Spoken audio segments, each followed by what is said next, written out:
अस्सलामुअलैकुम, मेरा नाम है फ़रीहा खान और आप देख रहे हैं इंग्लिश विद रोशनी। अच्छा, जो आज का एडिटोरियल है उसका टाइटल है न्यू एनएसएस रूल। एनएसएस का मतलब क्या है? National saving schemes.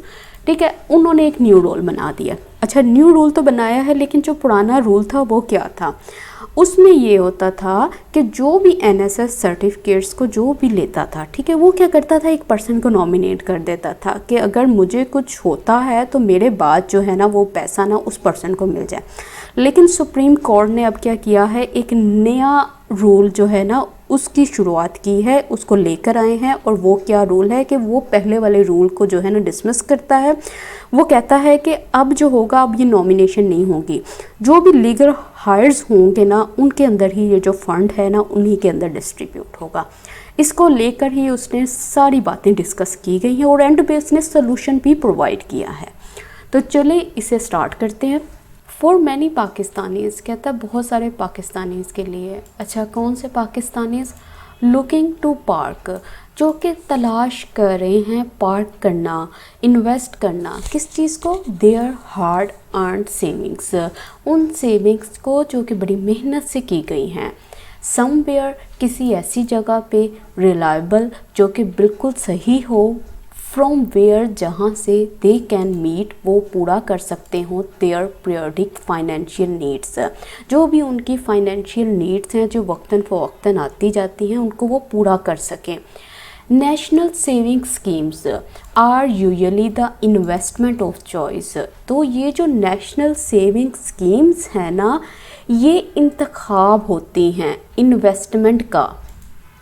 तो वो क्या बात कर रहा है? वो ये बात कर रहा है कि बहुत सारे जो पाकिस्तानीज़ होते हैं ना, वो क्या करते हैं, वो को तलाश कर रहे होते हैं, उनकी तलाश होती है, उनकी कोशिश होती है कि वो जो भी उनकी बड़ी मेहनत से कमाई हुई सेविंग्स हैं उनको किसी ऐसी जगह पर इन्वेस्ट करें जो कि रिलायबल हो और जहाँ से वो क्या कर सकते हैं, अपने जो भी नीड्स हैं, जो पीरियडिक नीड्स हैं जो वक्तन फ़वक्तन आती हैं उनको पूरा कर सकें।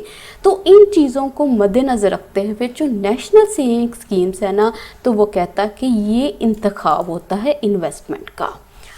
अच्छा, पार्क करना क्या होता है?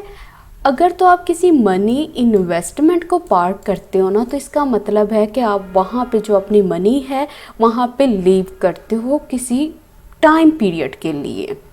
अब ये यहाँ पे मैंने सारा लिख दिया, आप इसको एक दफ़ा देख लीजिएगा। हार्ड अर्न मतलब कि बहुत मेहनत से कमाई हुई। Reliable, legitimate, valid, reasonable.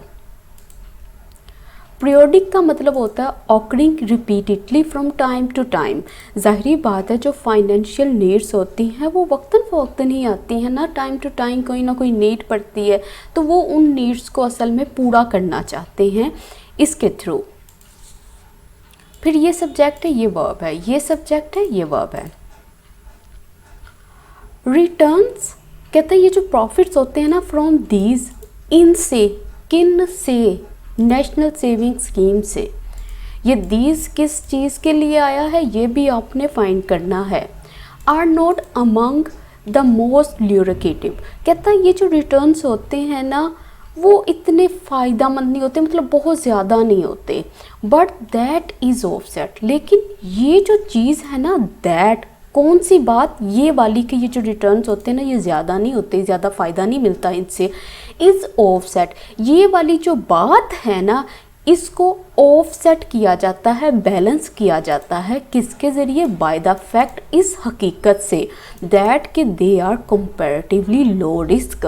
वो ये जो बात है ना, वो इस बात पे, इस फैक्ट से ये वाली बात जो है ना ये बैलेंस हो जाती है कि ये जो सेविंग स्कीम्स होती है ना ये लो रिस्क पे होती हैं एंड लेस ससेप्टिबल, और बहुत ही कम वल्नरेबल होती हैं टू द वॉलेटिलिटी, वो यो जो उतार चढ़ाव आते हैं, ऑफ अदर इन्वेस्टमेंट, दूसरी इन्वेस्टमेंट के एवेन्यूज़, पाथ में, रस्तों में, सच एज, जैसा कि द स्टॉक मार्केट में। अच्छा, अब देखो वो क्या बात कर रहा है, बहुत प्यारा सेंटेंस बना हुआ है, इसको आप गौर से देखो। उसने कहा ये जो प्रॉफिट्स होते हैं ना नेशनल सेविंग स्कीम से, ये ज़्यादा नहीं होते, ल्यूरिकेटिव नहीं होते, बहुत ज़्यादा प्रॉफिट जनरेट नहीं करते, लेकिन ये जो बात थी ना, वो वाली जो बात थी, ये वाली बात, ये ऑफसेट हो जाती है, ये बिल्कुल बैलेंस हो जाती है इस हकीकत से कि ये वाले जो होती हैं ना, ये जो रिटर्न्स होते हैं, ये जो नेशनल सेविंग स्कीम से आते हैं, ये लो रिस्क पे होते हैं, इनका रिस्क कम होता है, और दूसरा ये बहुत ही कम वल्नरेबल होते हैं कि उनमें उतार चढ़ाव आए, और ये वो उतार चढ़ाव है, ये वॉलेटिलिटी है जो कि दूसरी इन्वेस्टमेंट के जो एवेन्यूज़ हैं, जो दीगर दूसरे इन्वेस्टमेंट के जो रास्ते हैं जैसा कि स्टॉक मार्केट, उनमें आते हैं। सेंटेंस लंबा है लेकिन कोई मसला नहीं है, हमने इसको ब्रेक किया है और मैंने कोशिश की है कि इसको ज़रा और अच्छे तरीके से आपको समझा सकूं। तो अब ये रिटर्न्स सब्जेक्ट है। देखो रिटर्न्स क्या है? प्रॉफिट, इन्वेस्टमेंट से जो प्रॉफिट है, किन से? इनसे। उसके बाद ये सब्जेक्ट, ये वर्ब आ गया। ये क्या चीज़ नहीं है? ल्यूरोकेटिव नहीं है। इसका मतलब है producing a great deal of profit, कि ज़्यादा प्रॉफिट जनरेट नहीं कर रही। फिर उसके बाद बट लगा है, कंजंक्शन लगी। अब ये दूसरी बात करेगा। दूसरी क्या बात है? उसने कहा दैट। अब ये जो दैट है यहाँ पे, ये जो प्रोनाउन है किसके लिए आया है? ये वाली इस बात के लिए आया है। उसके बाद सब्जेक्ट है, फिर वर्ब है, फिर ऑफसेट है। ऑफसेट का मतलब है बैलेंस, बी इक्वलेंट, किसी चीज़ के बराबर होना। ये जो चीज़ है ये ऑफसेट करती है, बैलेंस करती है। अच्छा, किसके ज़रिए? वो बाय लगा के मेथड को बता दिया गया है। और वो मेथड क्या है? वो ये चीज़ है कि वो लो रिस्क पे होती है और उनमें ज़्यादा उतार चढ़ाव नहीं आते। अच्छा, ससेप्टिबल का मतलब होता है वल्नरेबल, वो चीज़ जो बहुत जल्दी उसके शिकार में आ जाए, मतलब उस चीज़ के शिकंजे में आ जाए, तो वो चीज़ होती है वल्नरेबल, ससेप्टिबल। और ये वाला हमने डॉन की जो वोकैब सीरीज़ थी उनमें ये वर्ड हमने देखा था कि वो चीज़ जो बहुत जल्दी किसी चीज़ की लपेट में आ जाए। वोलेटिलिटी का मतलब होता है इंस्टेबिलिटी, ठीक है। और ये वो इंस्टेबिलिटी है जो कि दूसरे वो जो सरमायाकारी के रास्ते हैं ना, उनमें पाई जाती है। और यहाँ पे उसने सच एज लिखकर, सच एज का मतलब होता है फॉर एग्जाम्पल, यहाँ पे स्टॉक मार्केट का नाम लिखा है और एग्जाम्पल दी है। एवेन्यूज़ का मतलब है वे, अप्रोच, दूसरे जो इन्वेस्टमेंट के वे हैं, तरीके हैं, और अप्रोच है। Small and medium saviours in their retirement years, कहता है ये जो स्मॉल और मीडियम सेवियर्स होते हैं ना अपने रिटायरमेंट ईयर्स में, कॉन्स्टिट्यूट, वो बनाते हैं किस चीज़ को? A large pool of NS investors, के मतलब एनएसएस इन्वेस्टर्स में ज़्यादा कौन होते हैं? स्मॉल और मीडियम सेवियर्स होते हैं। ये सब्जेक्ट है, ये इसकी वर्ब है। कॉन्स्टिट्यूट का मतलब होता है मेकअप करना, कंप्राइज करना, फॉर्म करना, मतलब बनाना। देयर इज़ मच कॉन्स्टर्नेशन, कहता वहाँ पे बहुत ज़्यादा बेचैनी है। कहाँ पे? अमंग दीज सीनियर सिटीजन, ये जो सीनियर सिटीजन्स हैं ना, इनके दरमियान। इन पर्टिकुलर, कहता ख़ास तौर पर ओवर द चेंजेस, उन तब्दीलियों पर। अच्छा, कौन सी तब्दीलियाँ? The government has recently made, जो कि गवर्नमेंट ने हाल में ही बनाई हैं।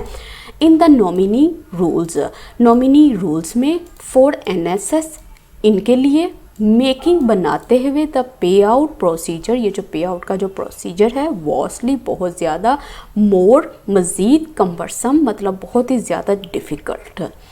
तो वो ये बात कर रहा है, कहता है कि ये जितने भी सीनियर सिटीजन्स हैं ना, कौन सिटीजन्स की बात कर रहा है? यहाँ पे बात की है कि ये जो रिटायरमेंट ईयर्स में होते हैं, जो एल्डरली होते हैं, ये ख़ास तौर पे ना बहुत ही ज़्यादा परेशान हैं। किसको लेकर? चेंजेस को लेकर। और ये वो चेंजेस हैं जो गवर्नमेंट ने हाल में ही बनाई हैं नॉमिनीज रूल्स को लेकर एनएसएस के लिए। और किस तरह से बनाई हैं? बनाते हुए पे आउट के प्रोसीजर को बहुत ही ज़्यादा डिफ़िकल्ट। अब देखो यहाँ पे जो है इन्वर्जन हुई है, ये हमारी वर्ब है, ये सब्जेक्ट है। कंस्टर्नेशन का मतलब क्या होता है? Anxiety, distress, डिसमे। डिसमे का मतलब क्या होता है? मायूसी। अच्छा, उसके बाद है पर्टर्बेशन, इसका मतलब क्या होता है? इसका मतलब होता है बेकरारी, कि इन रूल्स की तब्दीली की वजह से ये जो सीनियर सिटीजन्स थे उनमें क्या हो गया? उनमें एंग्जाइटी आ गई, डिस्ट्रेस आ गया। सीनियर सिटीजन्स कौन होते हैं? देखो एल्डरली पर्सनस होते हैं, ज़्यादातर ओल्ड एज पेंशनर की बात कर रहा है। इन पर्टिकुलर का मतलब होता है पर्टिकुलरली, स्पेसिफिकली, ख़ास तौर पर। ये किस चीज़ को लेकर फ़िक्रमंद हैं। फिर सब्जेक्ट है, फिर उसकी वर्ब आ गई है। अच्छा, पे आउट क्या होता है? ये सारी मैंने लिख दी हुई है, इसको आप पढ़ लीजिएगा। अच्छा, वॉस्टली का मतलब होता है to a very great extent, immensely. अच्छा, कंपरसम का मतलब होता है प्रोसेस और सिस्टम जो कि बहुत ही ज़्यादा स्लो हो और डिफ़िकल्ट हो। अच्छा, अब एक और चीज़ नोट करने की है कि यहाँ पे ये जो मेकिंग आया है ये क्यों आया है। देखो यहाँ पे जो दो काम है ना वो एक साथ हो रहे हैं। दो काम एक साथ किस तरह से हो रहे हैं कि गवर्नमेंट ने ये जो मेड किया था नॉमिनी रूल्स को, तो वो जब ये रूल्स को बनाया था ना तो उसने एक और काम को साथ करी थी, और वो काम क्या था कि इन प्रोसीजर्स को बहुत ही ज़्यादा डिफ़िकल्ट बनाते हुए उसने ये वाला काम किया था। मतलब दो काम जो थे वो एक साथ हो रहे थे।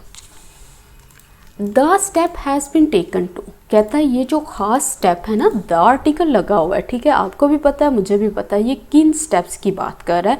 ये वो स्टेप्स हैं जो यहाँ पे मेंशन किए जा चुके हैं। कहता है ये जो खास स्टेप है ना, हैज़ बिन टेकन टू, ये लिया जा चुका है टू कंप्लाई विद, करने के लिए, फॉलो करने के लिए सिंध हाई कोर्ट जजमेंट को। अच्छा, ये कब की है? 23 अगस्त 2017 की है। अच्छा, अब इसने कैसे ये स्टेप लिया है? ऑर्डरिंग, ऑर्डर करते हुए, हुक्म देते हुए द पेमेंट ऑफ NSS ड्यूज़, ये जो पेमेंट है ना NSS ड्यूज़ की, किन को देते हुए? लीगल हायर्स को, जो कानूनी उनके जो वारिस हैं, एज रिक्वायर्ड, जैसा कि ज़रूरी है, under the Muslim law of inheritance, जैसा कि जो मुस्लिम लॉ ऑफ इनहेरिटेंस है उसके अंदर ये रिक्वायर्ड है, रादर देन, बजाय कि इसके, टू नॉमिनेटेड पर्सन, उन पर्सन्स को जो कि नॉमिनेटेड हैं। अच्छा, अब वो कह रहा है कि ये जो खास स्टेप है ना ये लिया गया है पूरा करने के लिए, फॉलो करने के लिए सिंध हाई कोर्ट जजमेंट को, जो कि 23 अगस्त 2017 की थी। और ये स्टेप किस तरह से लिया गया है? ये स्टेप इस तरह से लिया गया है, ऑर्डर देते हुए पेमेंट को कि जो NSS की ड्यूज़ की जो भी पेमेंट है वो लीगल हायर्स को दे दी जाएगी, किसके under? Muslim law of inheritance के अंडर, रादर देन, बजाय किसके कि वो किसी भी नॉमिनेटेड पर्सन को दी जाए। तो किसको ये पेमेंट जाएगी? लीगल हायर्स को जाएगी, जो कानूनी वारिस हैं उनके, उनको जाएगी। नॉमिनेटेड पर्सन मतलब वो पर्सन जो आपका कानूनी तौर पर लीगल हायर्स में ना आता हो, ठीक है, कोई भी पर्सन है, आप कोई दोस्त है, कोई फ्रेंड है, उसको नॉमिनेट कर जाओ। अच्छा, अब ये सब्जेक्ट है, ये इसकी वर्ब है, कंप्लाई विद। देखो, कंप्लाई विद हो गया, अबाइड बाय हो गया, एडहेयर टू हो गया, ये इनके साथ प्रपोजिशन नज़र आएंगी, और तीनों का मतलब यही है, to follow the rules strictly, कि रूल्स को स्ट्रिक्टली फॉलो करना। कंप्लाई के साथ क्या आएगा? विद आएगा, अबाइड के साथ बाय आएगा, एडहेयर के साथ टू आएगा, लेकिन तीनों का मतलब क्या होगा? यही होगा। अच्छा, अंडर यहाँ पे प्रपोजिशन है, ये याद रखिएगा। According to the new procedure, कहता है ये जो नया प्रोसीजर है ना इसके मुताबिक, अच्छा इसके मुताबिक अब क्या होगा? द सर्टिफिकेट परचेजर, इन्वेस्टर, जो भी इन्वेस्टर है, परचेजर है, will no longer be able, वो इस काबिल नहीं होगा, टू डेजिग्नेट अ नॉमिनी, कि वो किसी नॉमिनी को कॉल करे, उसका नाम ले, टू होम, जिसको द फंड्स वुड गो, जो फंड्स है ना वो उसको चले जाएंगे। कब जाएंगे? In the event of his और हर डेथ, जो वो इन्वेस्टर है जब उसकी डेथ होगी, तो अगर जब ये वाला इवेंट आएगा ना तो ये जो फंड्स है ना वो उस नॉमिनी को चले जाएंगे। तो अब वो क्या कह रहा है कि न्यू प्रोसीजर के मुताबिक जो सर्टिफिकेट परचेज़र है, इन्वेस्टर है, अब जो है ना वो कॉल नहीं कर सकता, वो किसी नॉमिनी का नाम नहीं ले सकता, और ये वो नॉमिनी है जिसके पास फंड चले जाएंगे जब ये जो इन्वेस्टर है या परचेज़र है इसकी डेथ हो जाएगी। तो ये सब्जेक्ट है, ये इसका वर्ब है, फिर सब्जेक्ट फिर वर्ब। अच्छा देखो, विल नो लॉन्गर बी, देखो मैंने अभी कुछ दिन पहले हम लोगों ने एक एडिटोरियल किया था जिसमें मैंने बताया था कि जो कैन होता है ना वो प्रेजेंट की एबिलिटी को शो करता है, कि मतलब उसके पास इतनी सलाहियत है, ठीक है, लेकिन अगर उसने फ्यूचर की एबिलिटी को शो करना है तो उसके लिए विल बी एबल इस्तेमाल करता है। तो अब यहाँ पे भी उसने विल बी एबल का ही इस्तेमाल किया है। फिर सब्जेक्ट है, फिर इसकी वर्ब है। इन द इवेंट ऑफ, इसका मतलब है कि in case of, if such a thing happens, कि अगर ऐसा कुछ होता है, ऐसा इवेंट आता है। इवेंट किस चीज़ का है? उसकी डेथ का। इंस्टेड, बजाय the payment of the principal amount, कहता है जो प्रिंसिपल अमाउंट की जो पेमेंट है and the profit thereon, और उसके ऊपर जो प्रॉफिट है, इफ़ एनी अगर होता है वुड बी डिस्पर्स्ड वो हैंड आउट कर दिया जाएगा टू द लीगल हायर्स जो भी कानूनी वारिस है उसको according to the succession certificate के मुताबिक जो कि इशू किया गया था बाय अ कोर्ट के ज़रिए in light of Sharia law की रोशनी में। इंस्टेड बजाय कहता है ये चीज़ तो होनी नहीं है, तो फिर क्या होगा, फिर ये होगा जो पेमेंट है ना प्रिंसिपल अमाउंट की, मतलब वो जो मेन अमाउंट है जो उसने इन्वेस्ट की थी वो बाय करने के लिए सर्टिफिकेट्स को, वो वाली अमाउंट और उसके ऊपर अगर कोई प्रॉफिट होता है तो उसको हैंड आउट कर दिया जाएगा लीगल हायर्स को, जो भी लीगल कानूनी वारिसीन है उसके, किसके मुताबिक, सक्सेशन सर्टिफिकेट के मुताबिक। और ये वो सर्टिफिकेट है जो कि इशू किया गया है कोर्ट के ज़रिए शरिया लॉ की रोशनी में। अच्छा, अब देखो ये और ये सब्जेक्ट है और ये इसकी वर्ब है। उसके बाद डिस्पर्स का मतलब क्या होता है, हैंड आउट कर देना, हवाले कर देना। सक्सेशन सर्टिफिकेट क्या होता है ये मैंने आपको सारा मेंशन कर दिया और इसको रीड आउट कर लीजिएगा। The legal system in this country, कहता है ये जो लीगल सिस्टम है ना हमारी कंट्री में, इज़ ऑलरेडी स्ट्रेच्ड वे, वो बहुत ही ज़्यादा स्ट्रेच्ड हो चुका है बियॉन्ड इट्स लिमिटेड कैपेसिटी, जो भी उसकी कैपेसिटी है, और कैपेसिटी भी कितनी है, लिमिटेड है, उससे भी वो स्ट्रेच्ड अवे हो गया है। There is a backlog nearly 2 million cases long and proceedings move at a glacial pace, कहता वहाँ पे तो ढेर लगा हुआ है 2 मिलियन केसेस का, उनकी प्रोसीडिंग्स का, जो कि मूव कर रही है बहुत ही स्लो स्पीड से, पर्टिकुलरली ख़ास तौर पर इन सिविल कोर्ट्स में।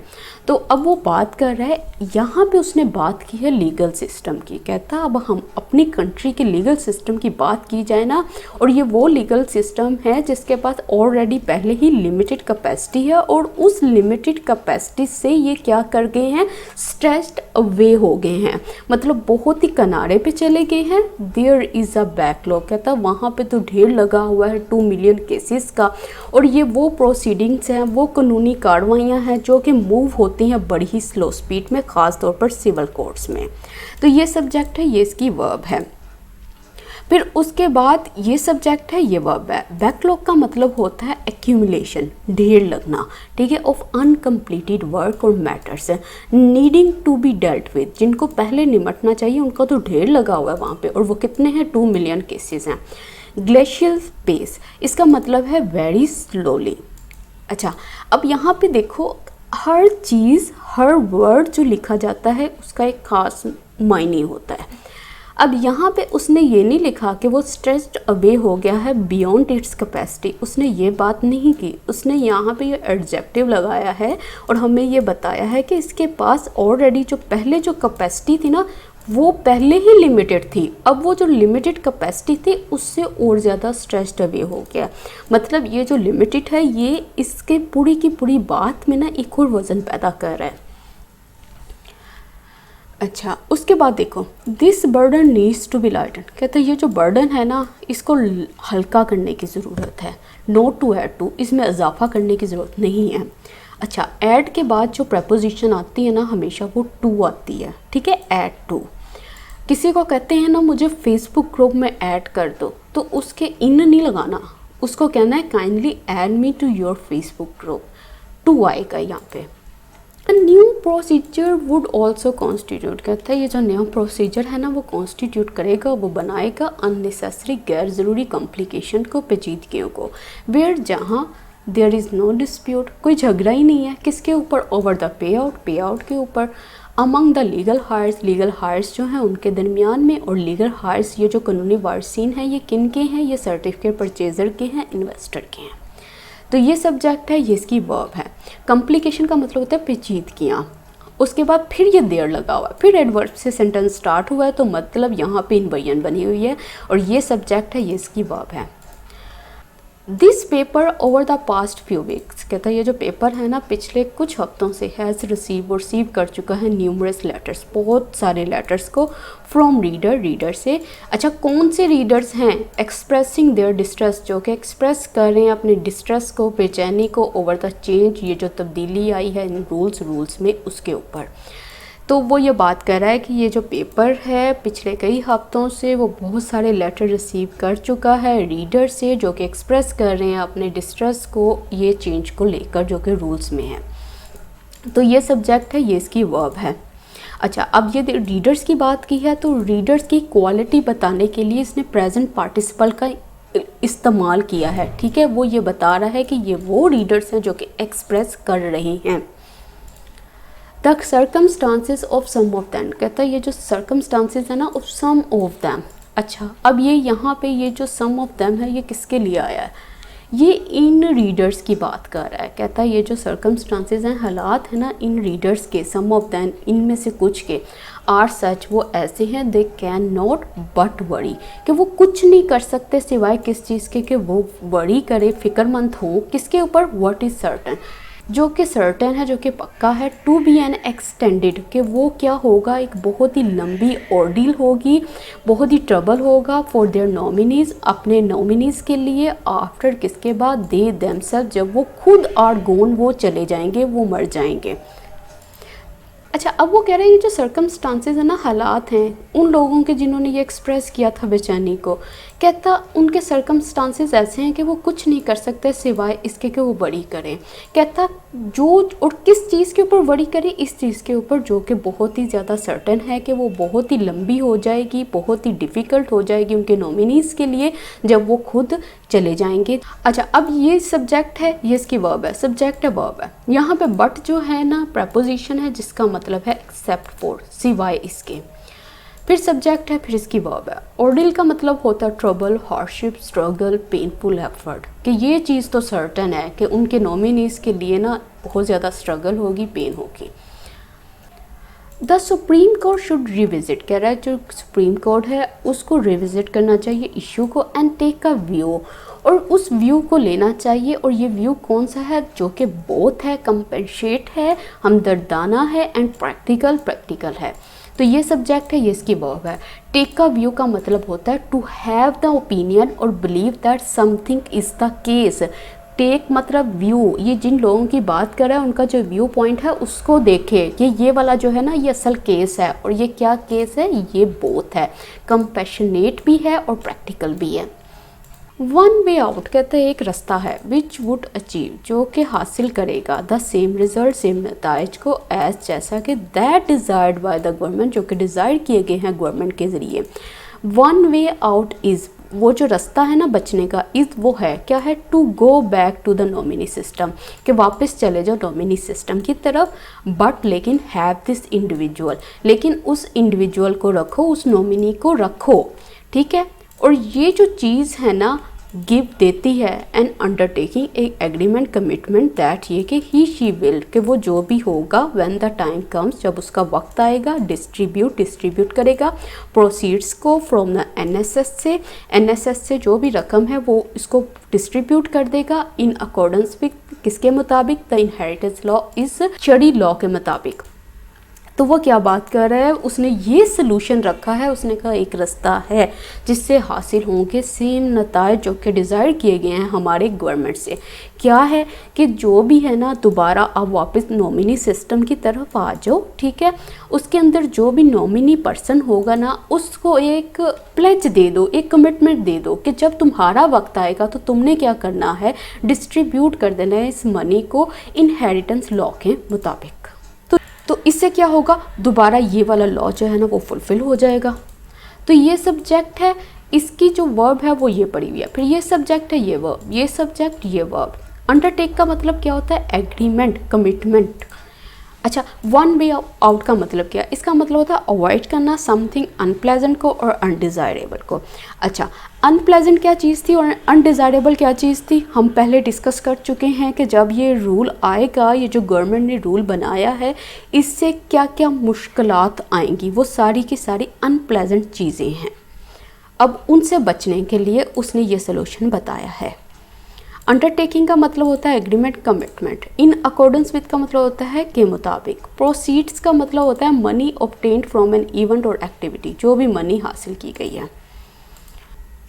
अच्छा, आज का एडिटोरियल कंप्लीट हो गया। आज का एडिटोरियल जो है ना वो ग्रामर बेस्ड कम था, लेकिन उसमें इंफॉर्मेशन बहुत ज़्यादा प्रोवाइड की गई थी। तो अब आपने क्या करना है? आप इस चीज़ को मद्देनज़र रखो कि उसने ये वाली जो बात थी ना, ये एक चीज़ जो न्यू रूल आया है इसको बनाने के लिए उसने कितने सेंटेंस स्ट्रक्चर का इस्तेमाल किया है, किस तरीके से उसने बात को स्टार्ट किया है, उसके असरात बताए हैं, उसके असरात जो लोगों पर हैं उसको डिस्कस किया है, फिर हमारा जो लीगल सिस्टम है उसको डिस्कस किया, उसके एंड पे उसने जो है ना वो हमें सोल्यूशन प्रोवाइड कर दिया है कि इसका सोल्यूशन ये हो सकता है। तो अगर आप राइटिंग स्किल्स को इम्प्रूव करना चाहते हैं तो आप ये चीज़ें ज़रूर नोट किया करें कि ये किस तरह से बनी हैं। तो इस वीडियो को लाइक ज़रूर कीजिएगा, कमेंट सेक्शन में अपना फीडबैक देना मत भूलिएगा। इसके साथ ही मुझे इजाज़त दें। अल्लाह हाफिज़।